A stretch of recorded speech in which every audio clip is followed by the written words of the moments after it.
Hey everybody, welcome back. My name is Matt, and in today's video, I'm gonna share with you guys what 11 years worth of cataloging and tracking and archiving trail camera photos has shown me in terms of when those peak days are for getting a big mature buck on its feet in daylight in a rut funnel or in a public land bedding area type setting, in a wooded setting. I've been keeping track of these trail camera photos for the past 11 years. I archive them in a file system. And over the years, I always update this bell curve. And I'll talk a little bit about what the criteria is for what photos count towards this bell curve of daylight buck activity and what photos don't. I'm also going to share with you guys a study that was done, some research that's out there as far as peak breeding dates go. And I'm going to talk a little bit about how these trail camera photos relate to that peak breeding date. And then at the end of the video, just tie it together, and talk a little bit about how this could help us, all of this information as hunters. So first off, the criteria for how what counts, what makes it into this bell curve of data that I'm going to show you guys. The first thing is it's got to be what I believe is a 2-year-old buck or older. The reason I don't count yearling buck photos in this data set is because I get daylight yearling buck photos all fall, pretty much from the time I get my cameras out until I take them down, and even outside of the rut. Those young, real young bucks seem to be on their feet in daylight all the time. What I want to do in this video is show you guys what I believe to be the older age structure of bucks when they're on their feet in daylight in public land and rut funnel settings.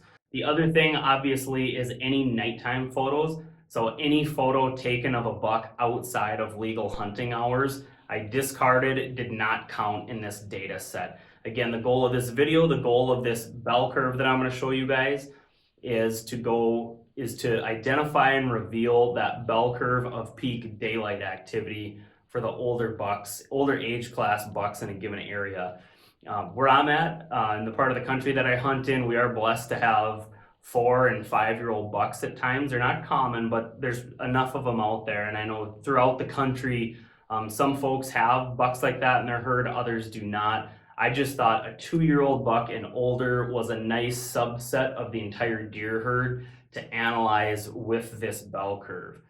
Okay, now as far as what areas I got these photos in, they're primarily rut funnels. And in most cases, it's a big woods setting.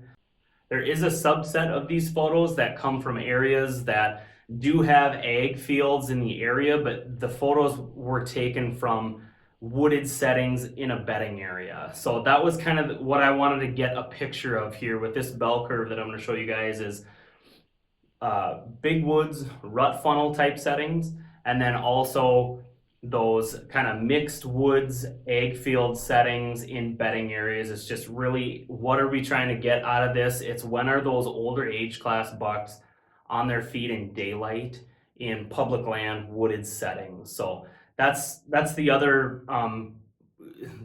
part to this, is I only wanted to focus on those types of photos to give us the best sense for a guy who's going to go out, a guy or gal who's going to go out, hunt a public land situation where we don't have the ability to put in food plots or bait piles or things like that.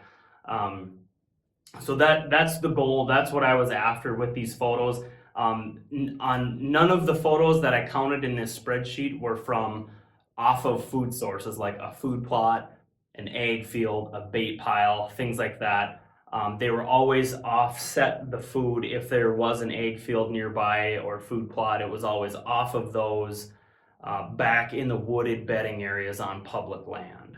Okay, now how I did this was over the course of the past 11 years. I made a video last year on this. It only took us through 2016. I made the painstaking effort recently to go through and go from 2017 all the way through 2022 and add in this new data. But what I did was I included, every time I got a picture of a 2-year-old buck or older in daylight, I marked down a tally for that year on that date, and then all of those tabs summed back to the main Excel spreadsheet, and it built this bell curve. It tallied every day over the past 11 years on a given date, every tally that I wrote down, and it put out this really nice bell curve. Research was done back in the 1980s. The Minnesota DNR has some data out there on this that revealed that the peak conception date for does in northern Minnesota is that November 12th, 13th date.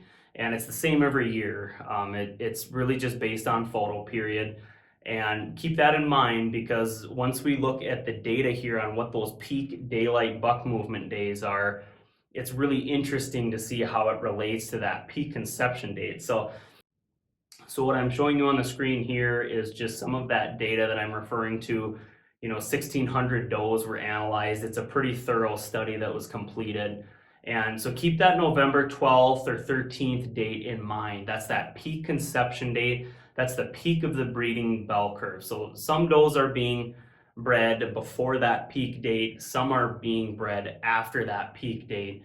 But the bell curve does peak for breeding on November 12th and 13th in northern Minnesota. Keep in mind, in your area, the further south you go in the country, wherever you are watching this video, the dates are not going to match exactly for your area. All right, so here it is. This is 11 years worth of trail camera data, taking 2.5-year-old bucks or older in daylight only, taking all of that data and compiling it to each date between October 1st and November 30th. And you guys can see what a very nice bell curve indeed this does create for what those peak daylight movement days are in rut funnel settings and public land wooded bedding area settings. Just a quick reminder that winter is almost here, and if you have young trees that you need to protect from deer browse this winter, my dad was a forester for over 30 years, and in that time he invented these.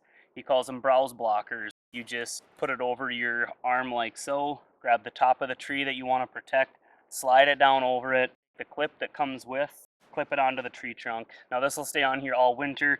The deer won't browse this. Just leave it like this until spring green up, at which time you remove the clip, remove the browse blocker, save these, because you can use these again multiple seasons. Way cheaper than buying metal fencing, and it's a lot more effective than bud capping. If you'd like to order some of these, there's a link in the description of this video. Now let's keep that peak breeding date in mind, that November 12th date. When we look at this bell curve of peak daylight buck activity, it is amazing. You can almost draw a straight line upwards from kind of that mid-October time frame all the way up through the first part of November into that first week till about the 9th and 10th of November. You could almost draw a straight line up of increasing daylight activity of the mature age class bucks in a given area. I found this really incredible. Once we get to that November 12th date, it's amazing how my trail camera photos just drop off a table. And that makes sense, right? Because where my trail cameras are, they're in rut funnels and they're in those public land wooded bedding area settings. And I'm getting those bucks on their feet in daylight as they're out seeking doe groups, they're out seeking those doe zones. And once we get into that peak of the breeding bell curve, my daylight buck photos really decrease. And again, that makes sense because those bucks are on does, they're locked down with does, tending them all over the landscape. And I just found that a really incredible relationship between that peak breeding date and then the graph that I'm seeing from all my daylight trail camera photos. Okay, so what does this mean for us as hunters? I find this data very useful because I do work a day job. I work a 40-hour-a-week job for a living. I'm a civil engineer by trade, but I've obviously got a lot of other passions outside of my day job.